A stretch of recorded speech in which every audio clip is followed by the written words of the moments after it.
Vários inventores criaram veículos similares ao trem, mas que não tiveram sucesso.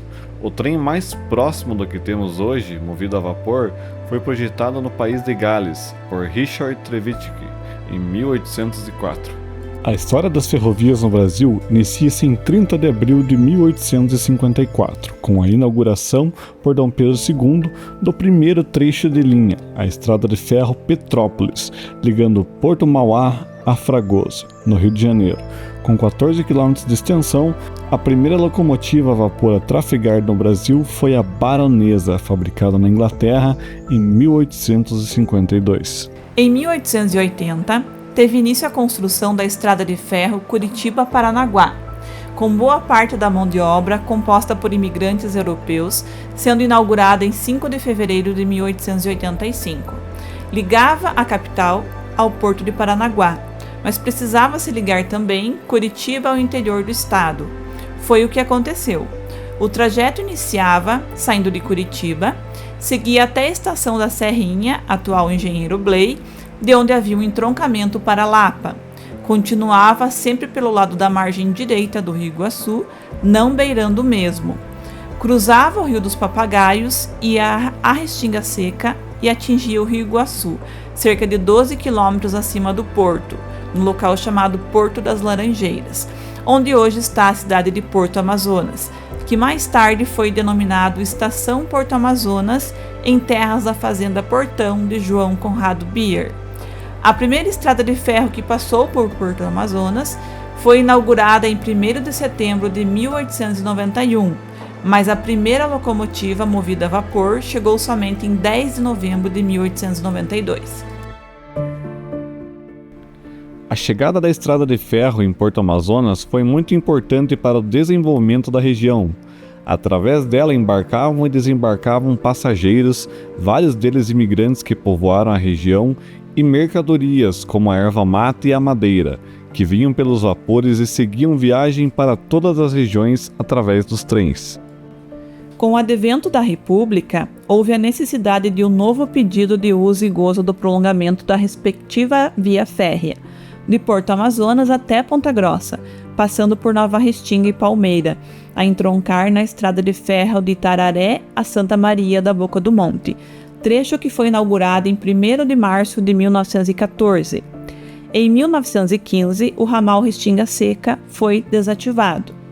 Nesse trecho, os trens passavam pelo centro de Porto Amazonas, passando pela rua Gumercindo Bar, mais conhecida como a Rua da Linha.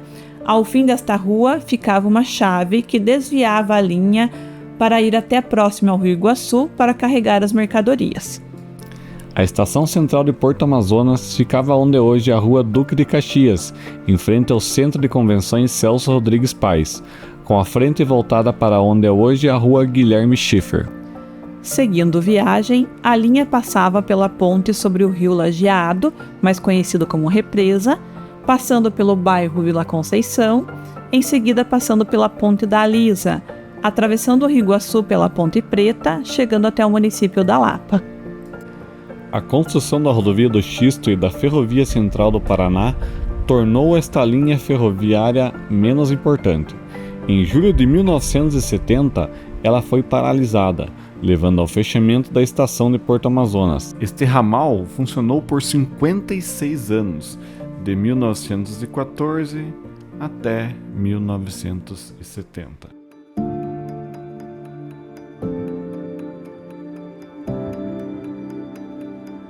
Você sabia que em Porto Amazonas existiu uma empresa de propriedade de um dos engenheiros mais famosos do Brasil e até hoje deu um reconhecimento mundial? Pois é, Oscar Machado da Costa, apesar de não ter nascido em Porto Amazonas nem no Paraná, escolheu esta cidade pela facilidade de logística proporcionada pela linha férrea, para abrir sua firma para projetos, construções e consertos de pontes, a conhecida empresa Machado da Costa.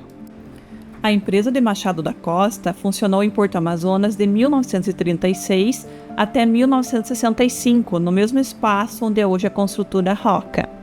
Até 1940, a empresa foi se estruturando, montando a oficina, adquirindo maquinários e ferramentas, construindo o prédio dos escritórios, os alojamentos, a casa para Oscar Machado da Costa e para o chefe de escritórios, enfim, formando toda a equipe para o serviço de construção e reforço de pontes. Em 1936, chegaram do Rio de Janeiro alguns técnicos, entre eles Roberto Saraiva Osório de Almeida. Os operários eram quase todos de Porto Amazonas. Em 1941, a empresa possuía mais de 200 funcionários e outros tantos empregos gerados indiretamente. Machado da Costa, muito popular na região, era uma pessoa humilde e de alma caridosa, ajudando as pessoas por onde passava, doando dinheiro, tecidos, alimentos, conversando com as pessoas. E às vezes cercavam ele na rua, o pessoal cercava, lá vem o doutor Machado. As crianças iam pedir, ele já saía com a... Como é que é a batana, né, da montaria, que dizem que tem aquela bolsa, batana, né? Os trocos ali. Mas ele tinha as moedas e bala, doce. Ele distribuía, começava a Ele passava na rua de São João, eu tinha morava ali, sabe? Ah, eu recebia. Tinha bastante criança. Tudo que necessitava. Nós também, tudo pé de chinelo, que você ganhasse, que nem hoje, a moeda de R$1, tem R$1. E ele dava para as crianças, para senhoras. A empresa de Machado da Costa foi muito importante para o desenvolvimento de Porto Amazonas e teve forte influência na sua emancipação política. Em 1953, a empresa abriu uma filial do Rio de Janeiro. Em 30 de outubro de 1963, faleceu o engenheiro Oscar Machado da Costa, sendo enterrado em 1º de novembro, data escolhida via decreto pelo prefeito Alcides Gomes da Costa como feriado municipal em homenagem a um exemplar engenheiro. Após o falecimento de Machado da Costa, os auxiliares continuaram com a empresa. Em 1965, a família vendeu a empresa. Os diretores continuaram e novos projetos foram sendo executados. Outros diretores foram dando prosseguimento à empresa, mas aos poucos ela foi falindo. A população porto-amazonense foi pouco a pouco perdendo boa parte dos postos de trabalho.